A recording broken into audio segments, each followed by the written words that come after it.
This is the last piece we're going to do in trigonometry. It's called the Law of Cosines. Law of Cosines has cases when we can use it. I'll show you the law itself, briefly where it comes from, how to solve for a side, how to solve for an angle, the tricks and common mistakes, and then we'll summarize. Let's see how quickly we can get through this. Law of cosines is used in two situations, a side angle side and a side side side.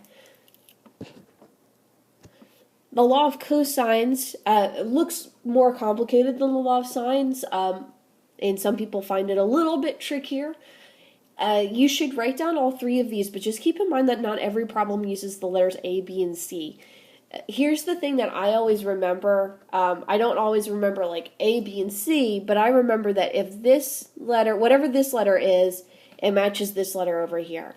And those are the two things that we could potentially be solving for. If I'm solving for side A, I want the cosine of A to be on the opposite side. If I'm solving for angle Q, then I want side Q on the other side of the equal sign. The law of cosines comes from actually a special case of something that we've used a lot. It's a special case of the Pythagorean theorem. It was when we put in 90, if you put that into your calculator, if we use an angle of 90 degrees, like in a right triangle, cosine of 90 is 0, so we just get the Pythagorean theorem. This is a correction in the Pythagorean theorem for triangles that aren't right. So here's an example of solving for a side. Now, like I said, not everything uses the letters A, B, and C, but in this case we have a C. So let's go ahead, if that's side C, then this is angle C, and we can make this A and make this B.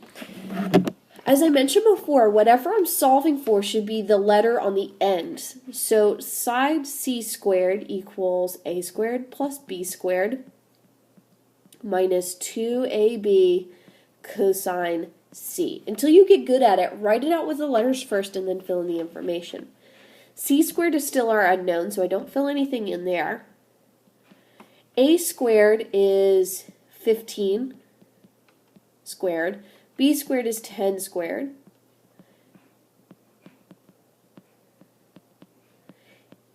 And angle C is 110. Now I start simplifying a little bit. C squared is equal to 225 plus 100 minus 300 cosine 110. This piece I need to put into my calculator, so I'm going to do that. When I plugged in 300 cosine of 110, I got negative 102.6.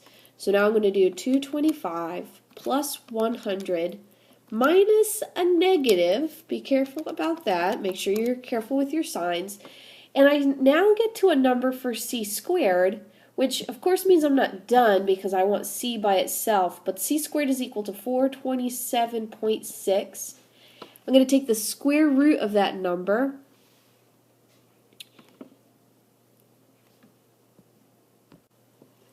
And I get a final answer of C equal to 20.7. A little bit longer, but more straightforward than the law of sines can be sometimes. Here's the second case where we're solving for an angle. Now I get to make up my own letters, so I'm going to show you what it looks like when you're not given A, B, and C. So let's say this is DOG. Well, it's fun to make a word, right?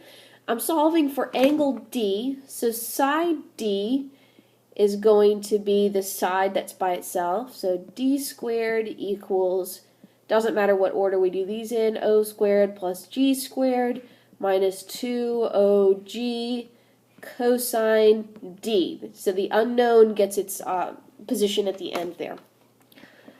Filling in what I know. D is 4, O is 5, sorry, I have that backwards. O is 6, G is 5, and we don't know the cosine of D. Here's where that gets me. Here's my unknown. this is what I want to get by itself. So I'm going to subtract 36 and 25 from both sides.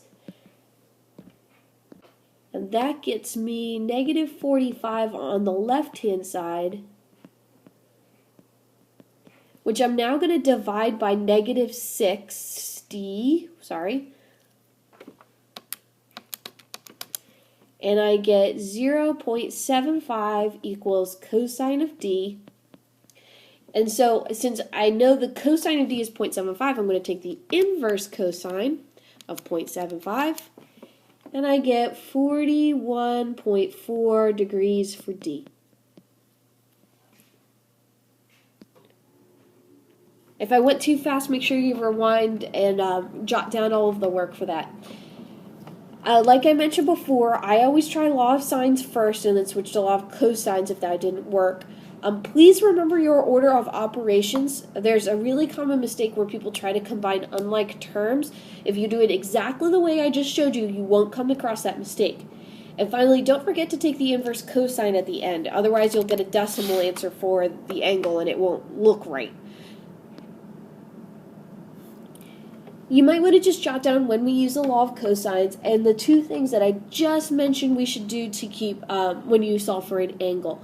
Also, if you don't have all of the diagrams in your notes, you won't get full credit, so please make sure you've written all of those down.